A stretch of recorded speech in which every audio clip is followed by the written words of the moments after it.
Olá pessoal, mais um vídeo aqui no canal Vene Casagrande. Estamos na data FIFA, o futebol brasileiro está parado, mas o canal Vene Casagrande não para, pelo contrário, é vídeo atrás de vídeo com informações importantes do Flamengo para vocês ficarem atualizados de tudo que está acontecendo.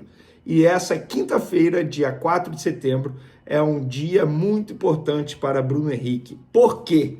Para quem não sabe, ele será julgado pelo STJD a partir das 9 horas da manhã, por conta daquele suposto cartão amarelo forçado para beneficiar apostadores. E a gente vai falar sobre esse assunto. Qual pode ser a pena do jogador, caso ele seja considerado culpado nessa situação? Nós vamos trazer essas informações. Vamos falar também do balanço financeiro do Flamengo na janela. O Flamengo, nessa janela de transferência, melhorou o elenco, pelo menos na minha concepção, o elenco está bem melhor, mas gastou menos do que arrecadou com vendas e mesmo assim melhorou o elenco. Pois é, a gente vai relembrar para vocês aqui as negociações, quanto o Flamengo ganhou com vendas, com saída de jogadores e quanto o Flamengo gastou com contratações de jogadores.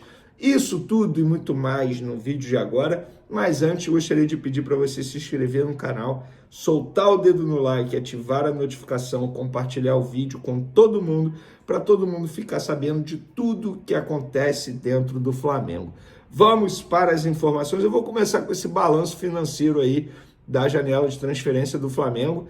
O Flamengo conseguiu receber mais dinheiro com venda de jogadores, ou seja, arrecadar mais com vendas do que com reforços, e mesmo assim melhorou e muito o seu elenco.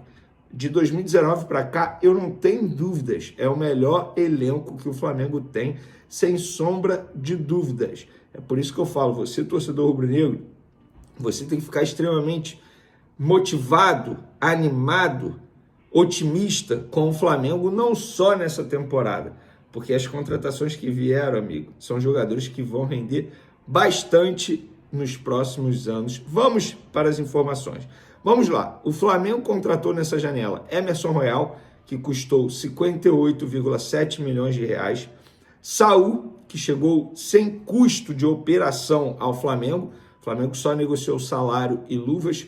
Carrascal, que o Flamengo pagou 12 milhões de euros, que dá em torno de 76,8 milhões de reais. E Samuel Lino, que é o preço fixo de 22 milhões de euros, 141,5 milhões de reais. Esses jogadores, totalizando eles, ainda teve o Jorginho, tá? Que também chegou de graça, tal como o Saul, 277 milhões de reais.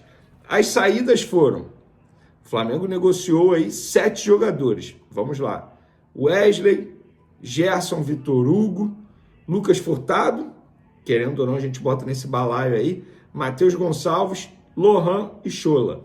Só que o Wesley, vendido por 25 milhões de euros, dá 162,2 milhões de reais.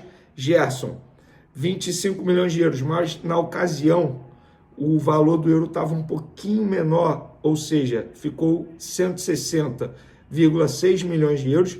Matheus Gonçalves, vendido ao Ali por 9 milhões de euros. Lohan foi emprestado ao Pisa, mas o Flamengo ganhou 500 mil euros pelo empréstimo, dá 3,1 milhões de reais. E o Schola, que o Flamengo vendeu 50% por 2,1 milhões de reais. Isso dá aí 378,5 milhões de reais.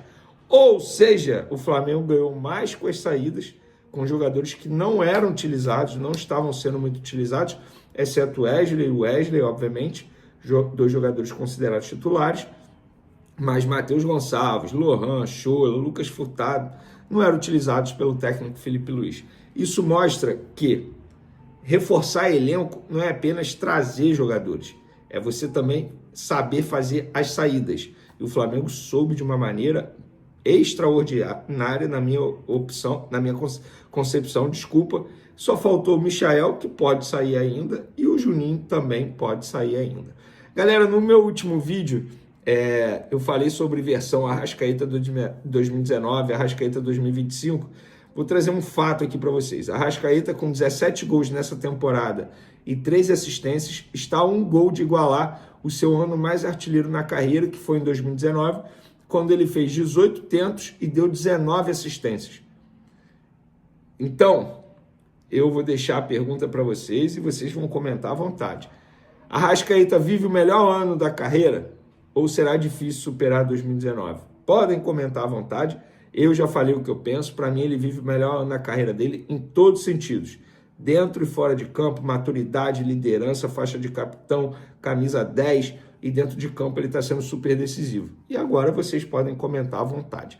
Para finalizar nosso vídeo, galera, nessa quinta-feira, dia 4 de setembro, dia muito importante para Bruno Henrique, porque ele será julgado no começo dessa manhã, 9 horas da manhã, no STJD, aqui no Rio de Janeiro, por supostamente ter forçado um cartão amarelo e beneficiar apostadores em 2023, naquele jogo contra o Santos, no estádio Mané Garrincha. Vamos lá. E ele pode ser punido. Ele foi denunciado pela Procuradoria do STJD em vários artigos, tá? Vários mesmo. E as penas acumuladas vão de suspensão de 360, ou seja, 1 ano, a 720 dias, 2 anos. E suspensão de 12 a 24 partidas e 3 multas de 100 a 100 mil reais. Então ele pode pegar 2 anos de suspensão, galera.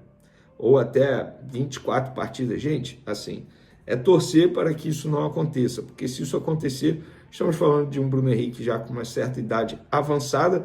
E se ele ficar 2 anos parados, como vai ser o retorno desse jogador? Obviamente, não vai voltar muito bem. E se voltar, porque a gente não sabe qual vai ser a decisão, caso ele tome essa suspensão de 2 anos. Agora, o que me chama a atenção, e assim, sem juízo de valores, tá? Pelo amor de Deus, não estou aqui dizendo que o STJD está errado, mas me chama a atenção a agilidade para resolver a situação do Bruno Henrique e a falta de agilidade para resolver as pendências financeiras de clubes que devem outros clubes aqui no Brasil.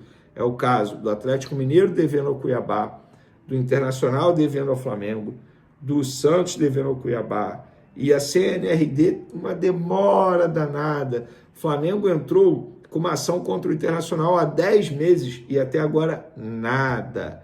Então, assim, por que não é a mesma agilidade para resolver os 2 casos?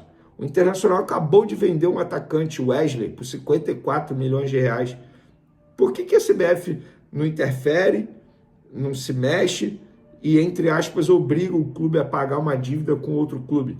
Tendo em vista que a CNRD já julgou que o Internacional tem que pagar o Flamengo. Então fica aqui o questionamento para vocês. Tamo junto, galera. Torcer para que nada aconteça com o Bruno Henrique. E é isso. A gente vai trazendo as atualizações aqui para vocês. Valeu, fui, até o próximo vídeo. Abraço!